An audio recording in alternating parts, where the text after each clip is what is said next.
In a statement, former President Biden's office said his aggressive prostate cancer diagnosis appears to be hormone sensitive, which allows for effective management. But this morning, as condolences are coming in from both sides of the aisle, many doctors are questioning how Biden's cancer had already spread to his bones without being detected during his presidency, or perhaps just not reported to the American public. Joining us now to discuss is Washington insider Armstrong Williams. Good morning to you, sir. Good morning. Was this just another secret, do you think, the White House was keeping from the American public?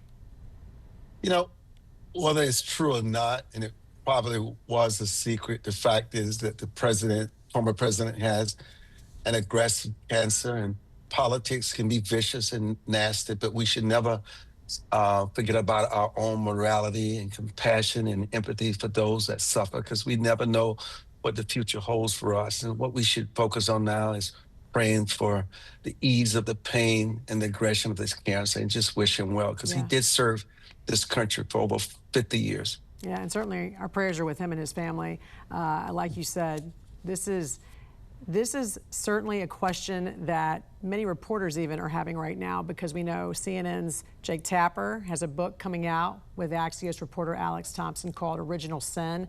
That's the title of it. President Biden's decline, its cover-up, and his disastrous choice to run again.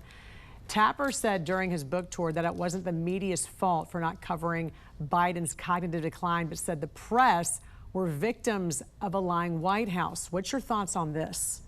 Oh, I actually believe that they were deceived and they bought into it. They did not know the extent, especially when you think about Biden's poll numbers. Everybody talked about how wonderful they were. He was leading, and those poll numbers never exist. They were all lies. They were created, just like everything else about his cognitive health. And now we're learning about his aggressive prostate cancer. They hated Trump so much, they would take El Cid, which is what Biden became, and put him on a horse, dead, to run him out in battle to give people hope that they could still win. That's where they were, Jan.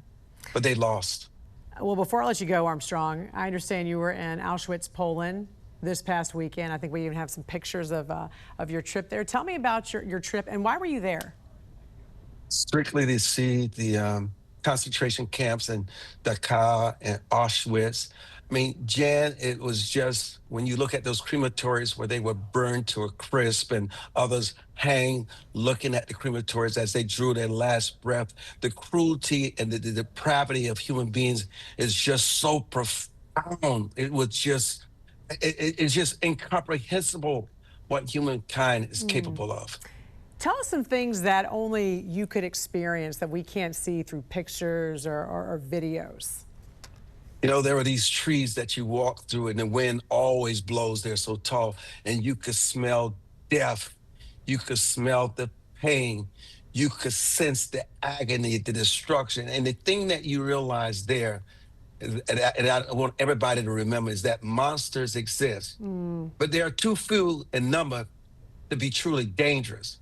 More dangerous, Jan, are the common men and women, the functionaries ready to believe and to act without asking questions. Because the question is not why it happened, how did it happen? And we said nothing, did nothing, and it will continue to happen. It's just as relevant today if we don't stomp it out before it raises its ugly head and people die for absolutely no reason at all. Yeah, amen to that. All right, Washington insider Armstrong Williams, always great to see you, sir. Thanks for sharing those pictures with us. We appreciate it.